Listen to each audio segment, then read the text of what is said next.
Hi everyone. So we are tracking rain and thunderstorms associated with the cold front that will bring us a big cool down. But first, obviously right now, we are dealing with the rain that is moving across portions of the first coast. So here's a closer look at radar. Currently, we're just past 10:30 now, but we are going to talk about the big cool down as well for the rest of the day just in a couple of minutes. Real quick though, I wanted to show you what our radar looks like right now because we still have some of these storms bringing heavier rain across portions of southeast Georgia, but notice it's scattered, so not everyone is seeing the rain right now. Also keeping a close eye, of course, on northeast Florida where that line of heavier rain working its way across I-10 now, so not the best driving conditions on the interstate. More rain moving into downtown, and then we have some flashes of lightning near places like Stark.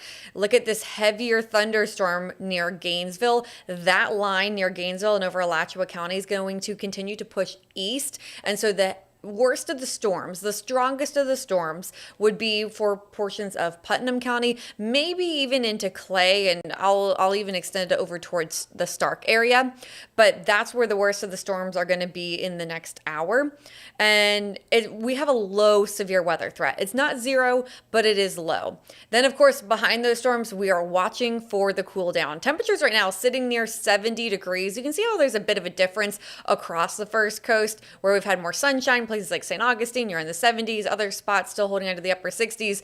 Look over towards Tallahassee.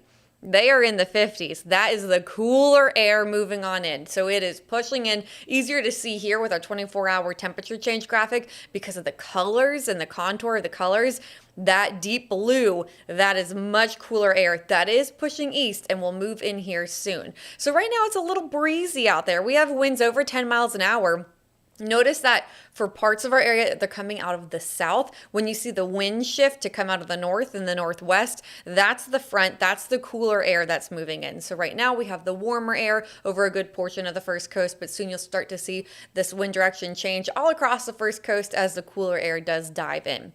So today is a weather impact alert day for the rain that we're seeing right now, but also for the big cool down on the way. We're talking a nearly 40-degree temperature drop between now and Thursday morning, by dawn Thursday morning. So yes, if you're about to step out the door, you do need an umbrella, but if you're gone for a while, don't forget your warm coat either. You will need it later on this afternoon and this evening. So the timeline we're talking right now, we're still in the morning hours. We're dealing with the rain and storms. Then later on this afternoon and this evening, it's going to get gustier, drier air moving in, which is colder air, and those temperatures are going to drop. And then by Thursday morning, lows will be in the 30s. With the brisk breeze, though, that could make some wind chills in inland spots feel like the upper 20s. And Thursday afternoon, we will have lots of sunshine, but it's going to stay chilly in the 50s. So here's a look at the next 12 hours. Notice that right now, we're really near our high temperature for the day. After we pass the lunch hour, temperatures rapidly drop. We will be falling through the 60s quickly, and we could be in the 50s by around 3 p.m. Of course, this is a faster temperature drop for those of you in places like Waycross across southeast Georgia. But then for those of you in St. Augustine and other southeastern areas of the first coast, it's going to be a slower drop. So this is, generally speaking, I picked the Jacksonville airport just to give you an idea. I think that the Jacksonville airport could be in the 50s by around 3 p.m. and then we could be down into the 40s right around 7:30, 8 o'clock. Temperatures will then continue to fall through the 40s until we reach the 30s. That's where our lows will come in. Now, near water, you're always a bit more mild. So the beaches of northeast Florida, the St. Johns River areas, your temperature is likely staying closer to 40 degrees, but inland spots easily falling down into the middle 30s. Some spots could get close to the low 30s too. So frost is possible overnight tonight. This is a frost advisory that the NWS, National Weather Service, has issued from 3 to 8 a.m.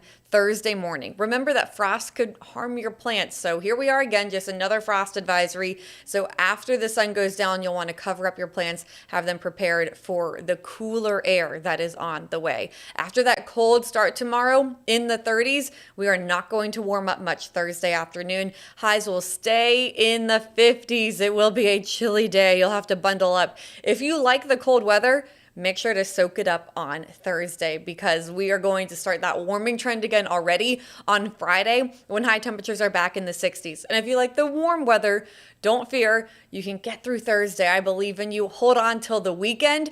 Temperatures will be right back in the 70s. And normally this time of year, our highs are in the upper 60s. So we are still on this roller coaster ride where we've had warmer than normal temperatures. We will be colder than normal on Thursday, and then we're slowly going to warm right back to warmer than normal temperatures.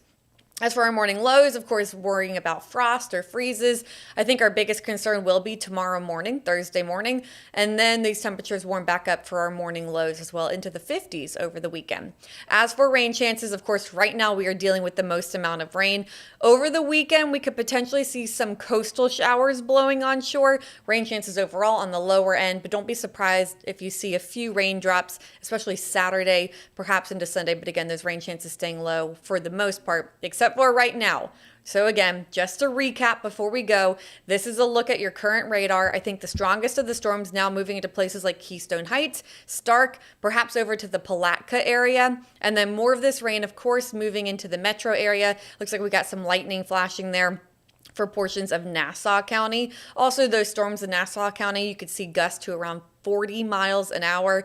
And that's generally speaking with all the storms that pop up today. Lightning, gusty winds. We are watching for the potential for rotation, but the isolated tornado threat is very low. If we do get a tornado, it would be brief. It's something I'm watching closely for you all, but again, the risk is low. I'll be here throughout the afternoon, and then of course meteorologists Tim Deegan and Ross Muma are coming in to watch the afternoon, the rain to get out of here, and those cooler temperatures to drop on in. We'll keep you updated.